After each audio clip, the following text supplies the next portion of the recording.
Boa noite, gente. Boa noite.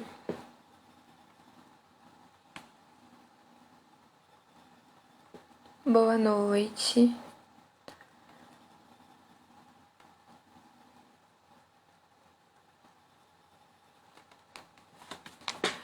Boa noite. Para quem não me conhece, eu sou a Gabriela, faço parte da equipe Qualivetes e hoje a gente vai falar um pouquinho sobre a oftalmologia em pequenos animais. A nossa live vai ser com o Dr. Renato. Eu estou só esperando ele entrar aqui pra gente começar.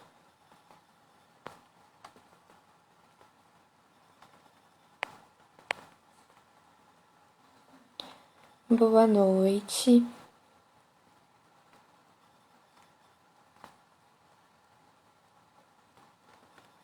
Boa noite.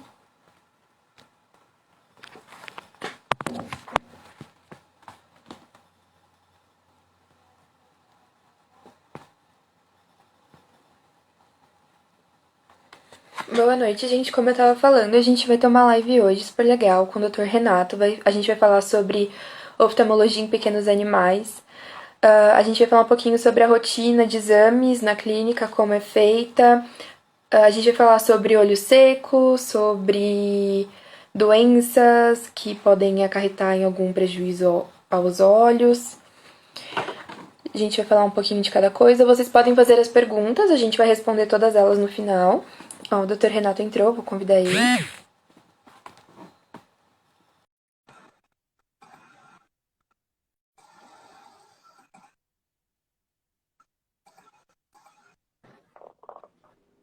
Olá, boa noite, Gabi. Oi, Renato, tudo bem? Bem, graças a Deus. Boa noite para todo mundo que já está presente na live. Gente, tá tudo bem com o som, com a imagem, tá tudo certo? Tá travando pra alguém? Renato, você quer começar se apresentando? Vamos lá. Bom, meu nome é Renato, eu sou médico veterinário formado há 13 aninhos, tá? Atuo na área de...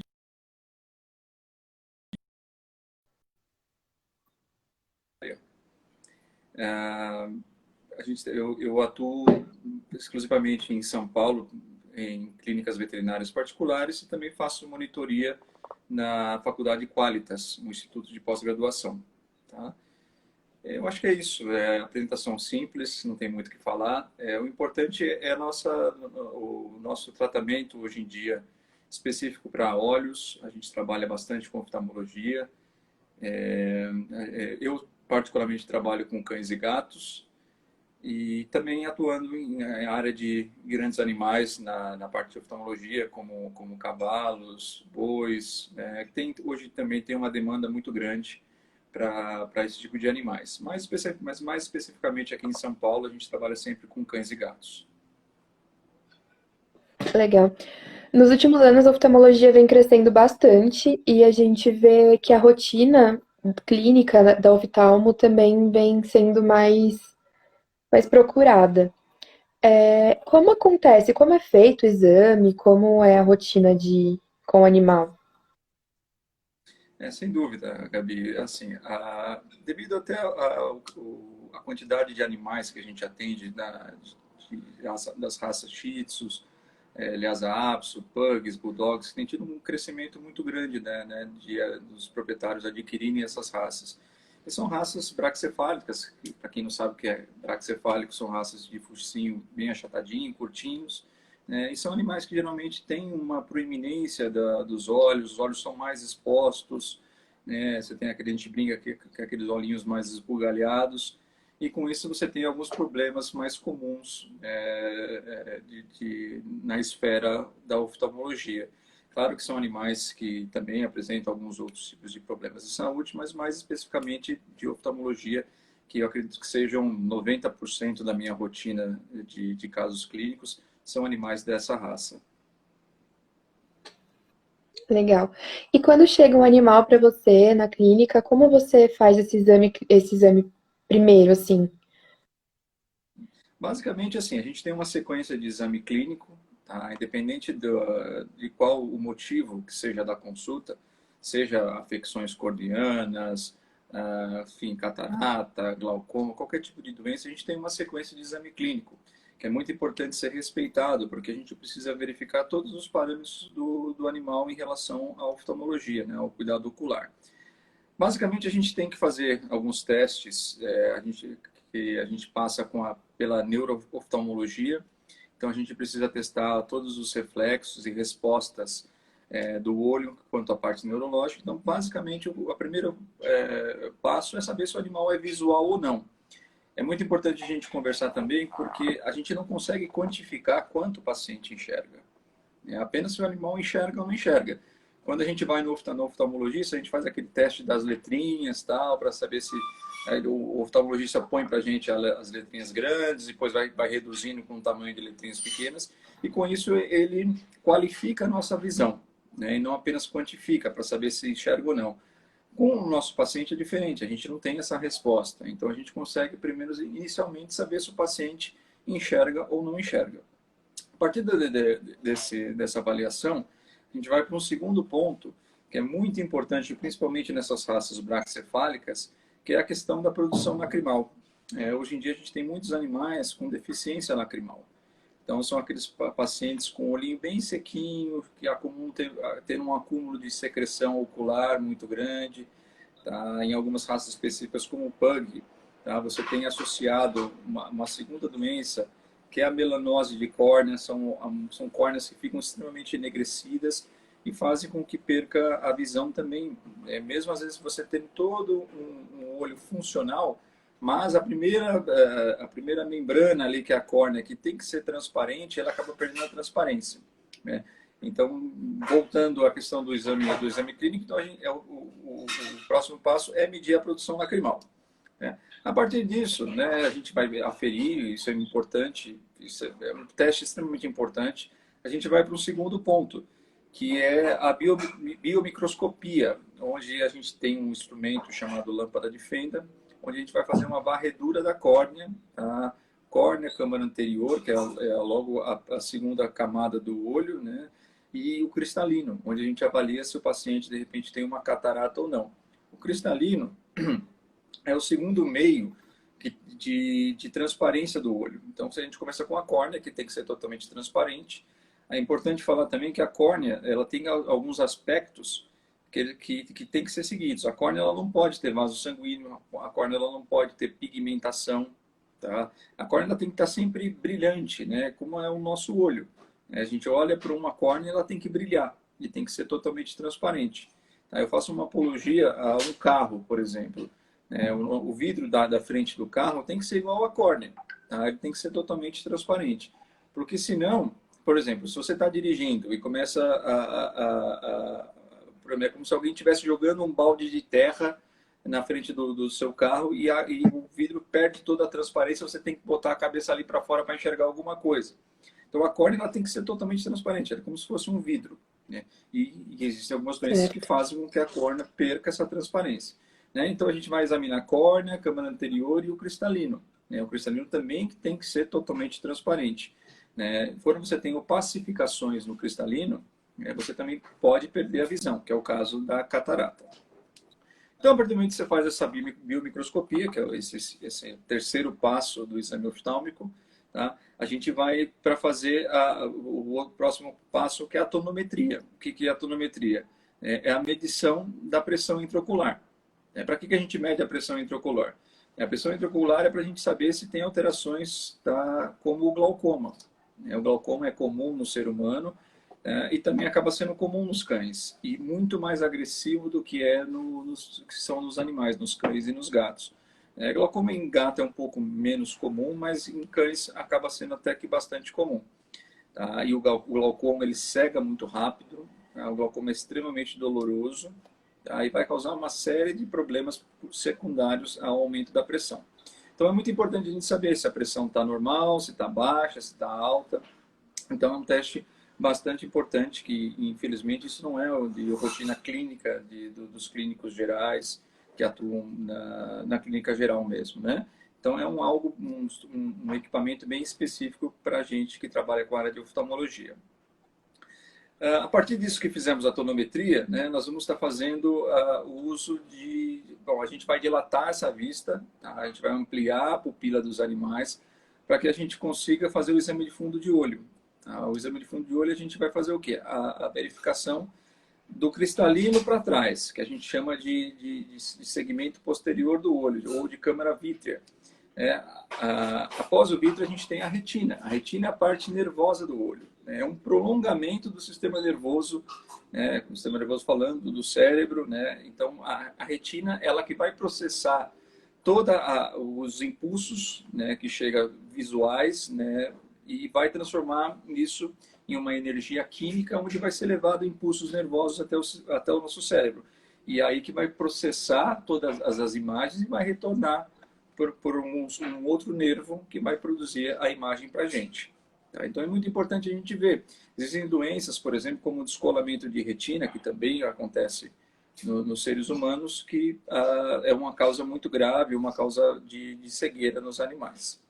A partir que a gente fez esses exames, nós vamos fazer o uso de corantes vitais. Tá? A gente usa muito Renato, um corante chamado... Sim? antes de passar para a próxima etapa, tem uma pergunta aqui. Sim, pode falar. A Karina perguntou como é feita a medição lacrimal. Ó, Legal. como se mede a produção A lacrimal? medição, tá. A medição lacrimal é feita através de uma fitinha, né? Uma fitinha de papel filtro. Ela é graduada por milímetros, tá? Do 0 até 30. Tá? O normal em cães é em torno de 15 milímetros de água ou de lágrima que a gente faz essa aferição. Tá? São fitinhas que a gente coloca bem nessa região aqui, tá? Que a gente chama região de menisco, na conjuntiva da pálpebra inferior. Né? E a gente deixa essa fitinha durante 1 minuto, tá? Para fazer essa absorção da lágrima, para a gente ver durante 1 minuto quanto que ele produziu de lágrima.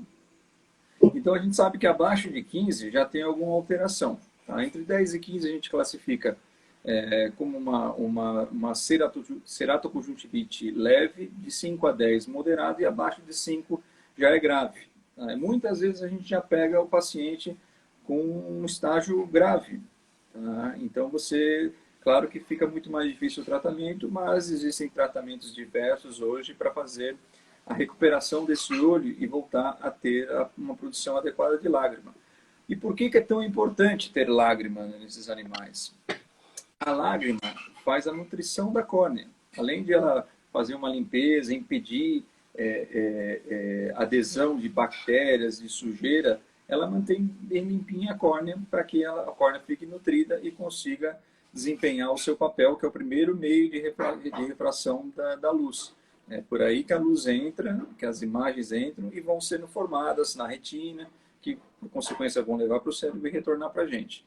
Tá? Então é um teste relativamente simples, tá? Um teste totalmente indolor, isso é muito importante ressaltar, os animais não sentem desconforto durante o teste. Na verdade, todos esses testes, é importante salientar, que todos esses testes eles não são testes doloridos, tá? São bem tranquilos para os animais. A não ser que os animais já tenham algum problema já de córnea, como as úlceras de córnea, como a gente vai chegar para conversar também sobre isso, que são casos extremamente dolorosos e muito comum, principalmente nessas raças braquicefálicas. Tá? Continuando então a questão do exame ocular, né? Então a gente vai passar para esses corantes vitais, como a fluoresceína. Talvez muitos de vocês que tenham já animais, talvez já passaram por esse problema que são as úlceras de córnea. É um corante verde, tá? Que é aplicado na córnea do animal, que se tiver alguma lesão, alguma falha de continuidade na córnea, ele vai corar tudo de verde e vai fazer um verde bem fluorescente. Tá? Então é um corante vital extremamente importante, não é doloroso também. Às vezes o pessoal acha que é verde, vai causar alguma dor, tá? Não é doloroso. Tá? Ele é aplicado, tem duas formas, você tem através de colírio já pronto de fluoresceína, ou através de fitas, né, impregnadas com corante que a gente coloca sobre a córnea para fazer essa coloração, para saber se existe algum problema nessa córnea ou não. Tá? Então, basicamente, isso são a sequência de exames oculares para a gente saber. Claro que isso pode alterar, isso pode, dependendo do problema que tenha de visão ou algum problema de lesões no olho. Tá? Você falou dessas duas opções para o exame da fluorescina. Tem alguma diferença entre usar o colírio ou usar fita, ou os dois fazem a mesma coisa? É a preferência do veterinário? Tá, basicamente os dois fazem a mesma coisa, né? A questão é que a fita é descartável, né? Você utiliza uma vez e joga fora. Agora, a questão do corante em colírio, né? O pessoal às vezes utiliza durante muito tempo. E quem não tem uma rotina de atendimento oftalmológico praticamente diária, às vezes aquele colírio ali fica dentro da geladeira, ou pior, fora da geladeira, durante meses. Tá? E aí pode ter contaminação desse colírio. E às vezes, em vez de você estar ajudando, você pode estar até atrapalhando, tá? Botando o colírio cheio de bactéria ali dentro. Então a gente dá sempre Entendi. preferência pelo uso de fita, tá? Porque assim, usou uma vez, jogou fora. Tá? Agora, se você tem uma rotina muito grande de atendimento, você às vezes um colírio de fluorescência isso é algo que não é caro. Você pode deixar em geladeira por 2, 3 dias e o que sobrou descarta. Tá? Mas basicamente é isso, é pela questão de contaminação do frasco. Ah, certo, entendi, tudo bem. Uma outra dúvida também. Você falou sobre a medição de pressão do olho. Como essa medição é feita? Tá? Existem dois métodos de medição da pressão intraocular. Existem tonômetros de aplanação, tá? Ele é como se fosse uma caneta. Né? Ele tem que ser tocado na córnea, né? Onde ele vai medir, né, a superfície da córnea para saber se está tudo bem. Né? Ele mede a angulação da córnea. E tem outro tipo de tonômetro, tá? Que chama tonômetro de rebote, onde é um outro tipo de aparelho que ele tem como se fosse uma agulhinha, mas é claro que ela tem uma ponta arredondada de plástico, onde ela vai dar pequenos toques na córnea, tá? Para saber se exatamente essa curvatura da córnea, se está tudo normal. Tá? Então são dois tipos de aparelhos, o uso do aparelho, a escolha é individual mesmo, né? Se isso é entre oftalmologistas, tá? Mas os dois funcionam muito bem, existem inúmeros trabalhos é, verificando se há diferença no uso de um tonômetro para o outro, tá? Mas os resultados são bastante semelhantes. Tá? Vale salientar que às vezes você pega uma paciente com glaucoma, com aquele olho bem aumentado, paciente com muita dor, tal, às vezes é fácil diagnosticar. Às vezes você sem um tonômetro você consegue diagnosticar, mas às vezes você tem alterações sutis, tá? Que às vezes você não consegue identificar só de olhar. Então, o uso da tonometria é extremamente importante para isso. Ah, legal. Então, você começou a falar um pouco sobre olho seco. Eu acho que a gente tem bastante gente aqui que tem animais braquicefálicos que provavelmente já passaram por essa situação. Acho que é legal falar um pouquinho sobre o olho seco, o que causa, como faz para cuidar. Sim. Bom, o olho seco hoje em dia é uma das doenças mais comuns que tem na oftalmologia e, infelizmente, é uma das doenças mais mal diagnosticadas. Tá? Infelizmente, a gente que trabalha com oftalmologia, a gente recebe muito paciente com olho seco e, às vezes, sendo tratado com antibiótico, com outros tipos de corticoides anti-inflamatórios e sem resultado nenhum, sem sucesso. Tá? Então, às vezes o pessoal observa aquele olho seco, cheio de secreção, e muitas vezes essa secreção tem um aspecto purulento, mas não tem nada de pulso. Tá? E aí tá com antibiótico no bichinho, tá? Para ver se melhora, mas infelizmente não melhora. Tá? Então, existe um tratamento específico para isso. Existem drogas hoje em dia no mercado, como a ciclosporina, o tacrolimus, pimecrolimus.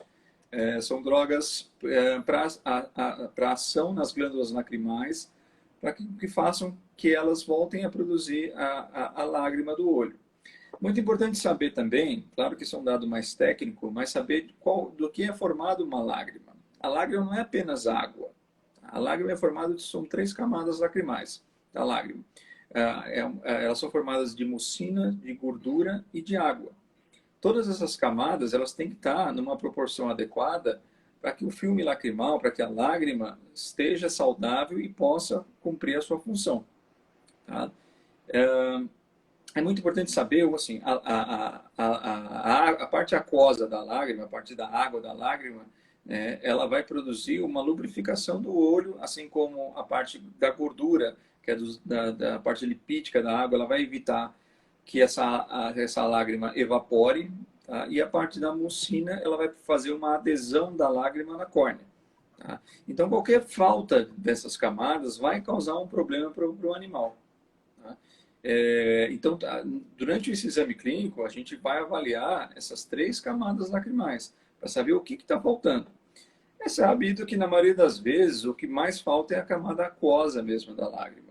Então, basicamente, o tratamento vai ser com essas drogas, como que eu citei, a ciclosporina ou tacrolimus, para estimular as glândulas lacrimais a produzir a parte aquosa da lágrima. Tá? São E doenças, como muitas você... vezes, tá? Sim? Desculpa. Como você Imagina. diagnostica se é mucina, se é água, se é gordura? Como você sabe qual é a deficiência ali nesses casos? Bom, hoje em dia você tem, além do teste da fitinha que eu falei, chamado teste lacrimal de Schimmer, existem testes mais apurados também. Tá? Existem testes conhecidos como teste da ruptura do filme lacrimal, tá?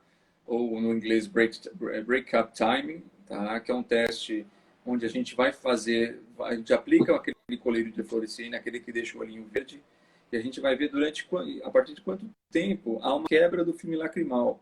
Isso a gente consegue avaliar a questão da mucina da lágrima. Tá? Porque, Uhum. como eu falei, a mucina ela faz adesão. E se a partir do momento que a gente aplica o colírio, esse colírio se desfaz muito rápido da córnea, fazendo buraquinhos na córnea, é sinal que está faltando mucina. Tá? Então é muito importante a gente estar avaliando também. E outro teste mais específico ainda. Tá funcionando? Acho que deu uma travadinha. Dá uma travadinha, é.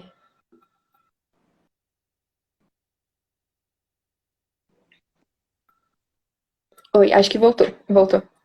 Deu uma travadinha, né? Acho que voltou. Voltou. Voltou. E outro teste muito importante da osmolaridade lacrimal. Com esse teste tem uma acurácia maior ainda na lágrima para a gente saber como é que está funcionando todas essas ações e saber qual que é o melhor tratamento para fazer esse olho voltar a ter lágrima e uma lágrima de qualidade. E uma coisa muito importante que vale salientar, uma vez que você começa a fazer o tratamento, esse tratamento é do resto da vida. Às vezes os proprietários que a gente atende, começa a fazer aquele tratamento com colírio, faz durante 2 meses, 3 meses, nossa, o olho ficou ótimo, o olho melhorou muito. Né? E para o tratamento. Isso é um grande erro, porque se você parar o tratamento, vai voltar totalmente à estaca zero. Tá? Porque é uma doença que ela é totalmente dependente dessas drogas que são imunomoduladoras para fazer com que esse olho produza novamente lágrima. Então, assim, uma coisa que eu falo para todos os clientes, não adianta os utilizar, vai melhorar e parar o tratamento. Vai voltar tudo ao normal. E outra coisa muito importante é o seguinte, não adianta você apenas usar um lubrificante ocular. Hoje em dia, em uma farmácia, por exemplo, você pede um lubrificante ocular, existem dezenas de tipos. Existem bons lubrificantes e maus lubrificantes. Tá? Existem lubrificantes bem baratinhos, tá? Mas o que acontece? A adesão dessa lágrima artificial na córnea, ela não é duradoura. Então, você faz a aplicação e você tem que fazer uma aplicação a cada 15, 20 minutos para que você mantenha esse olho lubrificado. E ninguém tem esse tempo de ficar ali com o seu animal aplicando colírio a cada 10 minutos. Então, existem É, outros não. lubrificantes de melhor qualidade, né, que vão permanecer por mais tempo. Mas não adianta apenas fazer a lubrificação. Você tem que tratar a doença sempre na causa de base da doença. E o uso Uhum. e você fazer a identificação da causa da doença, você consegue fazer um melhor tratamento e dar uma qualidade. Porque um olho seco não é apenas aquele aspecto daquele olho cheio de secreção, um olho sem brilho. É extremamente doloroso para o animal. Se vocês observarem esses animais, né, isso é muito comum, principalmente em raças shih tzus e lhasas, vocês vão observar que são animais que estão sempre com o olho meio semicerrado, né, que está com aquela secreção bem abundante, um olho vermelho, irritado, inflamado. Tá? Então, isso é algo muito doloroso e que causa um desconforto ocular muito grande. Tá? Então, é muito importante procurar um oftalmologista, tá, para fazer o melhor tratamento, sempre sabendo que cada caso é único. Tá? Não dá para você fazer uma receita de bolo porque funcionou para aquele paciente, vai funcionar para aquele outro paciente. Existem vários níveis de doença e, infelizmente, tem que o paciente não responde ao tratamento clínico e existem alguns métodos cirúrgicos também para ajudar no tratamento desses animais. Tá? Então, é bem importante os tutores, os proprietários, terem consciência disso. Tá? Que é necessário um tratamento específico e é um tratamento para o resto da vida. Certo. Você está falando sobre a interrupção do tratamento e eu fico pensando que, na verdade, não é só nesse caso, né? Em todos os casos, porque a gente às vezes passa um tratamento e a pessoa, o bicho ficou bem, tá melhor, ela acha que pode parar e que vai ficar tudo bem, mas não. É verdade, ainda mais em doenças crônicas, né? Doenças que vão acompanhando o paciente para o resto da vida. Né? Seja realmente na oftalmologia, enfim, na endocrinologia, na dermatologia, que a dermatologia anda ali alinhado junto com a oftalmologia. Existem muitas doenças de pele que vão causar uma repercussão ocular, que vão levar a sintomas oculares também, a doenças oculares.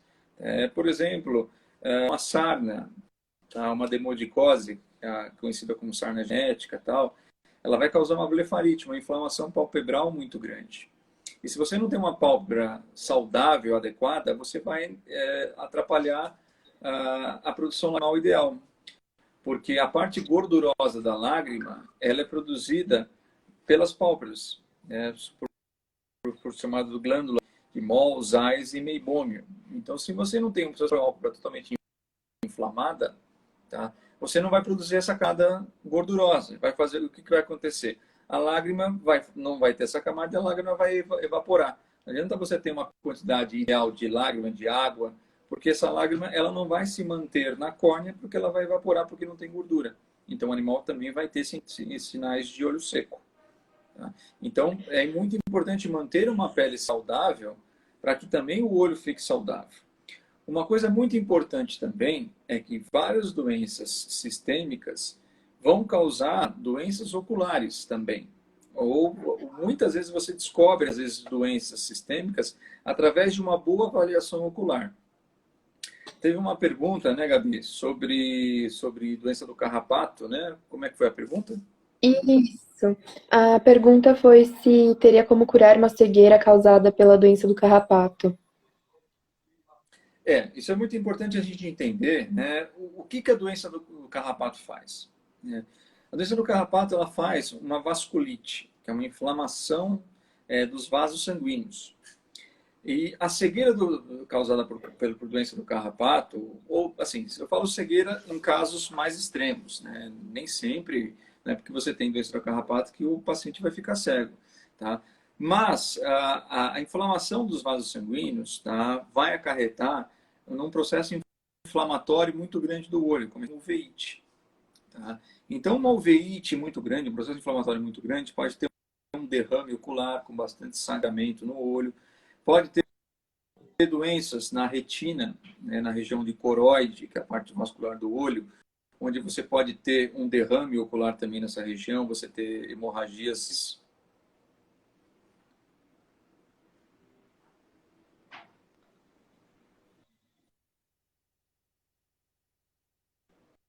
Oi? Acho que travou, mas acho que voltou. Está carregando. Aí eu não sei se outra vez você travou.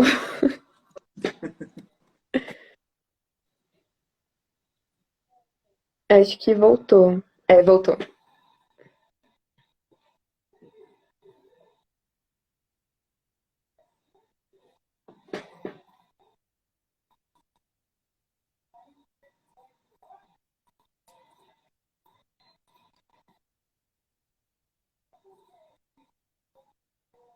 Uhum.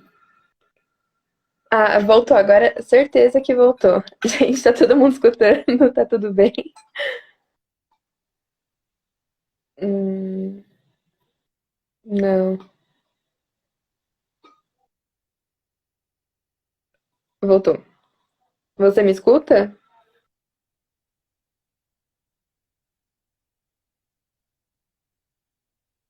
Oi.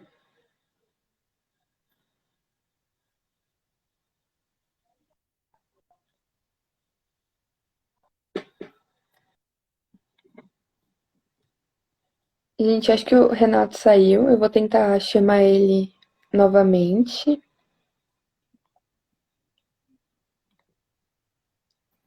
Vamos ver se dá certo. Quem tiver dúvida, alguma pergunta, manda pra gente, a gente vai responder. A gente não, né? O Renato vai responder.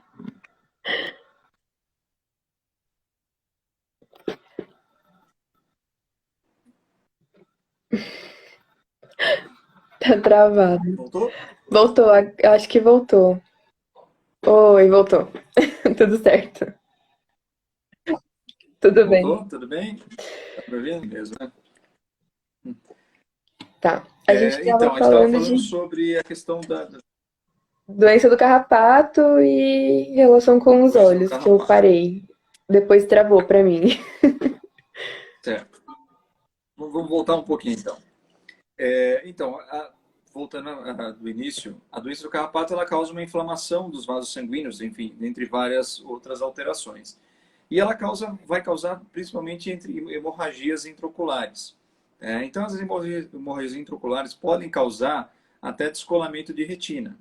Então, eu não sei qual foi a situação dessa tutora que perguntou, não sei se o animal dela passou por esse problema, né? Mas às vezes uma doença do carrapato em uma fase muito avançada, ela pode causar essas hemorragias intraoculares que podem levar a uma inflamação muito grande e até o descolamento de retina. Então pode sim ser uma causa, ser tão comum assim, mas é uma causa de cegueira importante e é importante tratar esse mal da maneira correta para evitar um dano tão grave assim quanto a visão. Né? Então, uma questão que a gente estava conversando sobre doenças sistêmicas, né? A doença do carrapato, a erliquiose, a babesiose, são doenças importantes. Além disso, também, outra causa muito importante é a diabetes. Oh, Cristo, é difícil a internet. Acho que voltou. Ah, já voltou. A diabetes é uma causa bem importante na formação de catarata. Né? Então, todo paciente com catarata que a gente atende, a gente fazer um teste de glicemia, né, para ver se esse paciente tem uma diabetes envolvida. Né? Existem outras doenças endócrinas também que podem levar também a catarata. Falando um pouquinho de gatos, né, os gatos, infelizmente, são campeões em doenças renais. Quem tem um gatinho sempre tem que estar fazendo uma avaliação da função renal. Né? E doenças renais, elas vão levar à hipertensão arterial. Então, pacientes com hipertensão arterial têm uma tendência muito grande a fazer descolamentos de retina e dentre outras cegueiras. Então, existem várias sistêmicas que podem acarretar em doenças oculares. Tá? Então, é muito importante, né, fazer esse tratamento integrativo, né? Não apenas tratar com um único especialista. Hoje em dia, graças a Deus, a medicina vem evoluído muito, né? E hoje em dia você tem inúmeros especialistas em várias. Então, essa integração de vários profissionais para tratar um único paciente, às vezes é muito importante, né? Porque um oftalmologista não vai estar tratando um problema endocrinológico e, ao mesmo tempo, um endocrinologista não vai estar tratando um problema ocular. Então, essa integração é muito importante para dar um melhor tratamento para o animal e sempre prezando qualidade de vida.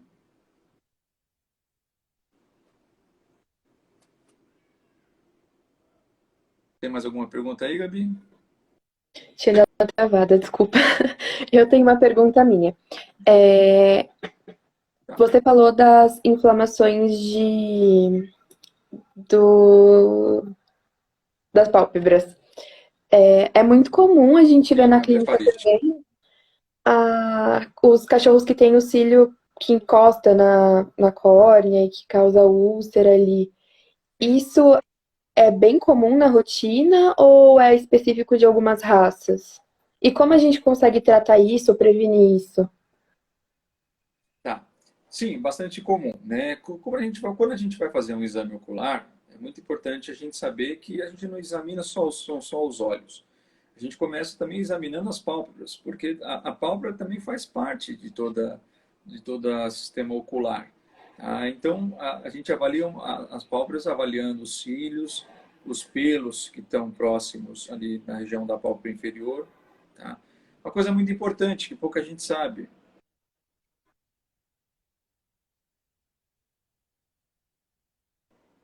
Pode falar. Voltou. Oi, voltou. Tá. Uma coisa muito importante que pouca gente sabe é só a questão dos cílios. Os cães, tá, eles têm cílios apenas nas pálpebras superiores, tá, e não nas inferiores. Nas inferiores o cão não tem cílios, ele tem pelos. Tá? E os gatos não têm cílios. Tá? Os gatos têm pelos táteis, pelos em volta de todo o olhinho deles, tá? Mas não há cílios. Então, no exame oftálmico, né, a gente vai fazer essa avaliação, né, desses pelos e cílios, se eles estão todos numa posição normal, porque existem doenças congênitas, tá, que fazem com que esses pelos ou cílios entrem em contato com a córnea, causando lesão, causando atrito, podendo levar a úlceras de córnea, né, podendo levar a melanoses de córnea, né, e acaba sendo extremamente traumatizante para o animal, né, causando muita dor. Tá? Então é muito importante a gente fazer essa avaliação dos pelos e cílios. E das pálpebras também, porque existem doenças como o entrópio, que são um mau posicionamento das pálpebras. Né? Então, quando a gente faz um exame ocular, né, a gente começa de fora para dentro. Primeiro nós examinamos as pálpebras, os pelos, os cílios, né, para depois, aí sim, a gente fazer uma avaliação do globo ocular. E falando um pouco mais agora sobre essa questão que eu toquei sobre úlceras de córnea, né, que uma das causas de úlcera de córnea é o atrito desses pelos ou cílios, tá, que podem levar a traumatismos. Né? O que é uma úlcera? Né, para que o pessoal que está assistindo a gente entender exatamente. Né? Uma úlcera é uma lesão, é uma ferida na córnea. Tá? E é muito importante, assim, existem N tipos de úlceras, de gravidades distintas. A gente classifica uma úlcera de um grau mais importante, não é relacionado com o tamanho da úlcera, não é a extensão da úlcera que importa, e sim a profundidade da úlcera. Uma córnea de um cão, tá, é extremamente fininha, muito fininha mesmo. Né? A gente está lidando com um espaço extremamente pequeno, né? Mas uma lesão profunda na córnea, tá, muitas vezes pode levar a uma perfuração ocular. E é uma perfuração ocular que não recebeu um devido tratamento pode causar até cegueira. Tá? Então, a gente avalia num trauma ocular, numa úlcera, principalmente relacionado à profundidade dela. O diagnóstico, basicamente, uma úlcera de córnea é feita com esses corantes vitais, como eu já tinha citado, que é a fluoresceína, e o tratamento vai de acordo com a gravidade da úlcera. Geralmente, a gente faz o emprego de antibióticos, de lubrificantes, de tratamento para dor ocular. Muitas vezes a gente associa com medicações por via oral e não somente com colírios. Tá? Uma coisa muito importante também é a inibição do paciente em coçar o olho, em tocar a córnea. Às vezes, pacientes que estão com dor, eles passam a pata no olho, eles podem esfregar a cabeça no chão, num tapete, e dessa maneira causar um maior traumatismo. Então, o terror dos cães são aqueles colares elisabetanos, que é aquele abajur, também é terrível de utilizar, os proprietários detestam, porque o animal fica batendo em tudo, fica apavorado com aquilo. Mas em quase todas as situações é importante estar utilizando para evitar esse autotraumatismo. E fora essas causas de lesão, de úlcera de córnea por atrito dos pelos, dos cílios, da pálpebra, podem ser causados também às vezes por um simples banho, né? De repente você deixar cair um shampoo sobre a córnea. Às vezes existem shampoos que são irritativos para a pele e para a córnea, então pode causar uma erosão na córnea, levar um trauma. Fora isso, você tem os traumas também adquiridos como brigas com outros animais, com arranhaduras de gato, que pode levar a traumas também, vai causando úlceras. Então, existem inúmeros casos. Às vezes, pacientes alérgicos, né? Voltando a falar dos braquicefálicos, né? A gente que trata shih tzus, lhasas, grande parte deles sofrem de problemas alérgicos, seja eles doenças alérgicas a picadas de pulga, doenças alérgicas como a hipersensibilidade alimentar, são pacientes que têm alergia, às vezes, a alguns tipos de alimento, ou até aquele caso de dermatite atópica, que são pacientes que têm alergia, às vezes, a poluentes que estão no ar em suspensão. Então, são pacientes que são extremamente alérgicos, com lesões cutâneas, e essas lesões cutâneas, elas podem abranger as pálpebras e causar muito prurido. Então, naquela tentativa do animal em coçar a pálpebra, porque realmente está bem irritado, inflamado, ele acaba coçando a córnea e causando um atrito, levando a uma úlcera. Tá? Então, é muito importante, toda vez que o paciente apresenta uma lesão ocular, aquele olhinho fechado que a gente classifica, que a gente chama como blefaroespasmo, né? Às vezes aquele olho vermelho, irritado, é muito importante receber um tratamento precoce, o quanto antes.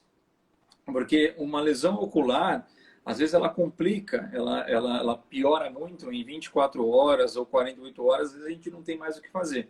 Já é um olho perdido e muitas vezes tem que ir para a enucleação. Tá? Às vezes é um olho que está tão inflamado, tão infeccionado, às vezes pode causar uma panoftalmite, que muitas vezes a gente não tem mais o que fazer no tratamento. Tá? A Então, o enucleação, no tratamento... caso, é a retirada do globo ocular, Sim, cirurgicamente. sim. Tá. Exatamente, né? Basicamente, eu acho que 99% dos casos de oftalmologia são de urgência ou emergência médica. Tá? Não é aquela coisa, eu vou esperar uma semana para levar, se não melhorar eu levo. Infelizmente não é assim para a gente na oftalmologia. Qualquer lesão, ela é importante e tem que ser tratada precocemente, porque a situação pode complicar muito. Tá? Então não dá para esperar melhorar, para ver se melhora. Tá? Outra coisa muito importante, para fazer a limpeza ocular, tem muita gente que gosta de usar água puricada. Tá? Não façam isso. Tá? O melhor tratamento para fazer limpeza do olho é o simples soro fisiológico, tá? Ou um chazinho de camomila gelada.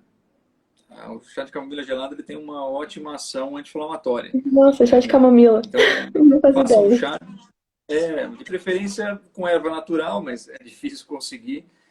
Então, pode ser um chá daqueles de saquinho mesmo, mas assim, que seja gelado. Tá? Não vamos aplicar quente, pelo amor de Deus. Tá? E para fazer limpeza, tá? Basicamente para isso. Não tem uma ação cicatrizante, não, nada disso. Tá? É apenas para fazer limpeza. Tá? Principalmente nesses casos de animais que sofrem de olho seco, que acordam às vezes com o olho cheio de secreção ou aquela popular ramela, né? Certo. É legal para fazer limpeza, tá bom? Uhum. Então, é muito importante não usar água boricada, por exemplo, porque o pessoal tem esse hábito de achar que a água boricada vai fazer bem, tá? O pessoal gosta de fazer limpeza com shampoo Johnson de bebê também. Shampoo Não Johnson. tem indicação nenhuma. Não tem indicação nenhuma para isso, tá? Para não errar, soro fisiológico ou chá de camomila. Tá? Muito importante para fazer a limpeza do olhinho. Tá? Voltando um pouquinho para falar sobre as úlceras de córnea, né? As úlceras de córnea, elas podem, o tempo de tratamento podem variar de 7 dias até 30 dias, dependendo do caso. E as úlceras de córnea, elas não são simplesmente tratadas, muitas vezes, com tratamento clínico. Úlceras de córneas profundas, elas podem, na maioria das vezes, ter um tratamento cirúrgico. Tá? Então, não adianta achar que você consegue tratar tudo com colírio. Tá? Então, por isso que às vezes é muito importante ter essa avaliação de um oftalmologista, que nós temos aparelhos específicos para fazer um mapeamento da córnea, delimitar o quão profundo é a lesão, para saber Uhum. se esse animal vai ser tratado apenas com colírio ou se vai precisar de um tratamento cirúrgico.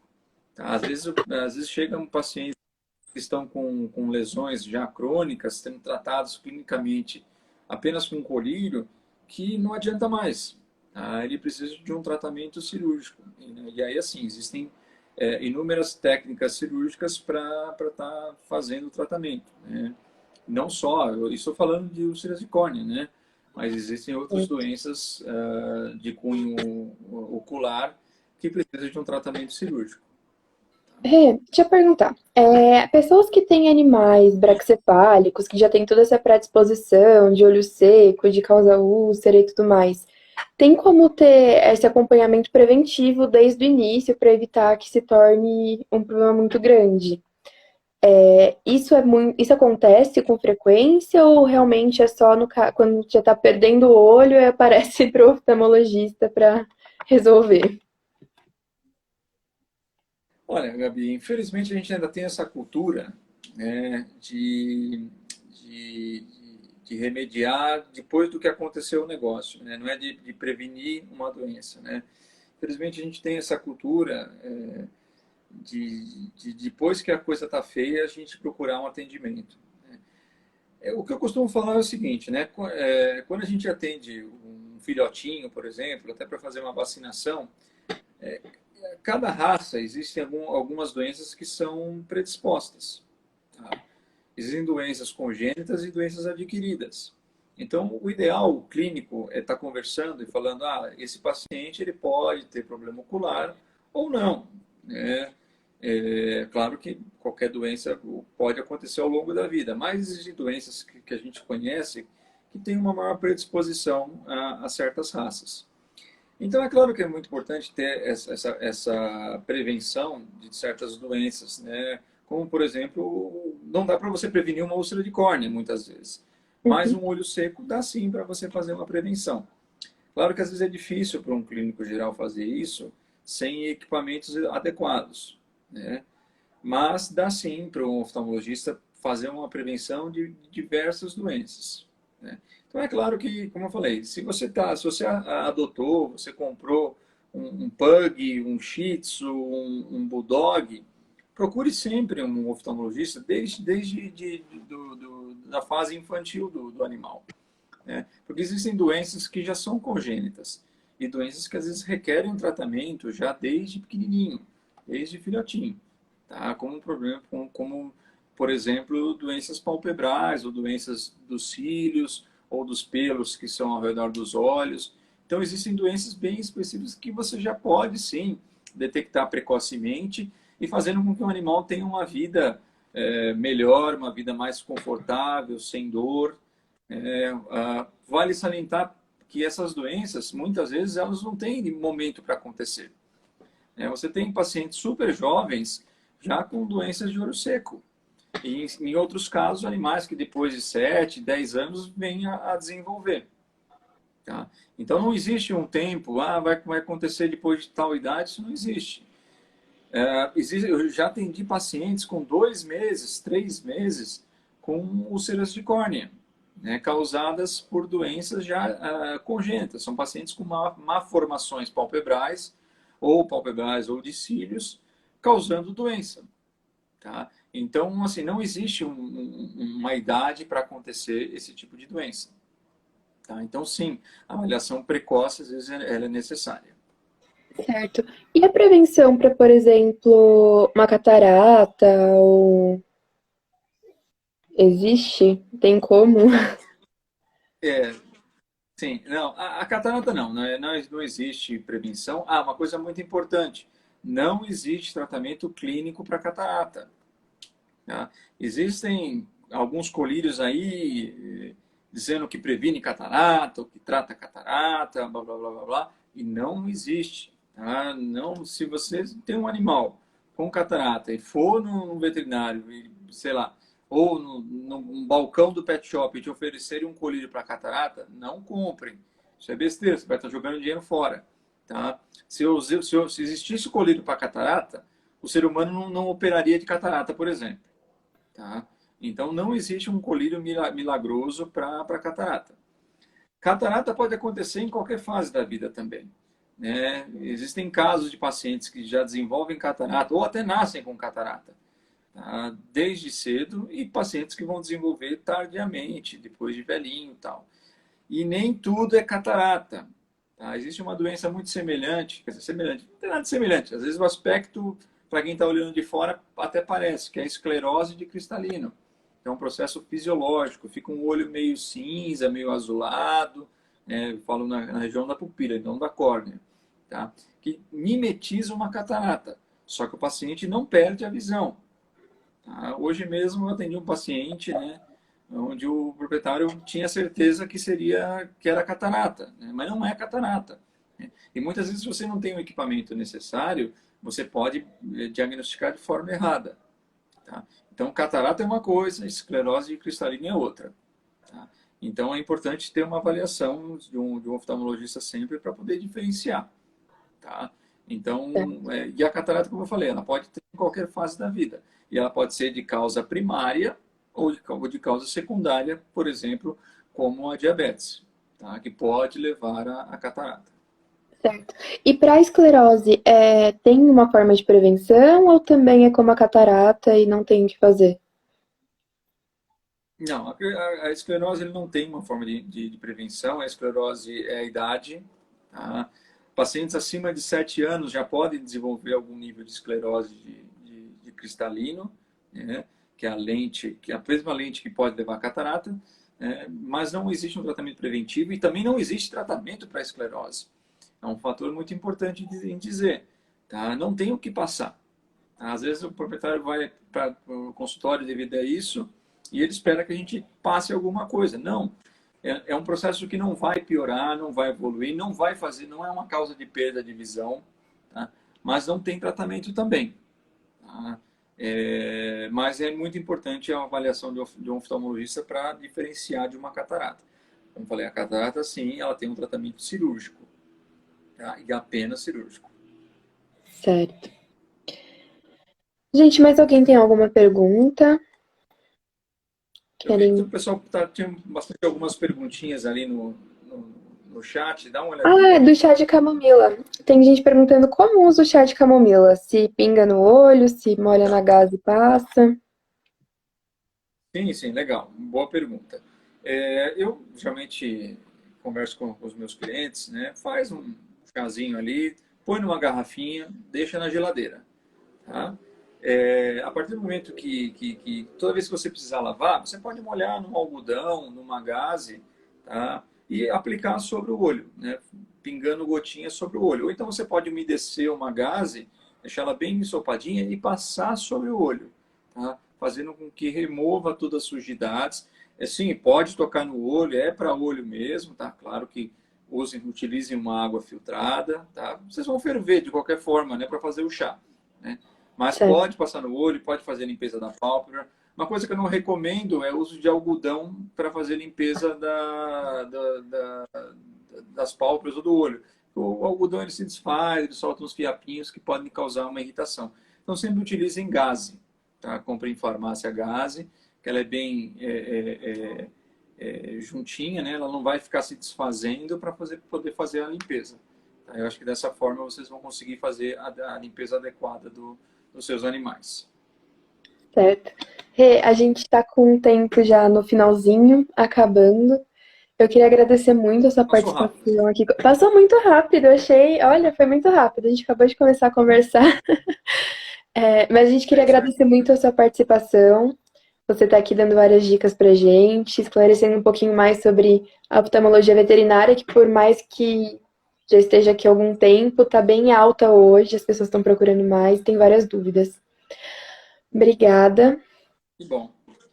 Bom, eu fico à disposição, tá? Quem precisar entrar em contato comigo, a gente pode tirar algumas dúvidas também no particular. Quem precisar também de atendimento pode me chamar também. Eu tenho uma clínica particular e também atendo em algumas outras clínicas. E a gente está à disposição de ajudar, sempre de prevenir algumas doenças e principalmente dar conforto para os nossos pacientes. Doenças oculares são extremamente dolorosas, fazem com que os animais parem de comer, parem de se alimentar, fiquem amuadinhos, tristes, tá? Então a gente sabe o quanto, às vezes, um cisco que cai no nosso olho dói, incomoda. Imagina pacientes com graves lesões oculares, enfim, com doenças que podem levar à dor e à perda de visão. Então a oftalmologia é extremamente importante. Você que gosta do seu bichinho, você que ama o seu cachorrinho, o seu gatinho, procure sempre um oftalmologista, converse com o clínico geral de vocês, sempre peçam indicações de oftalmologistas, tá? E, enfim, foi um prazer falar com vocês, tá? Estamos aí a qualquer disposição. Obrigado, Gabi. Obrigado, Qualivetes. Obrigada, Rê. Obrigada, gente. Boa noite. Boa noite para todo mundo.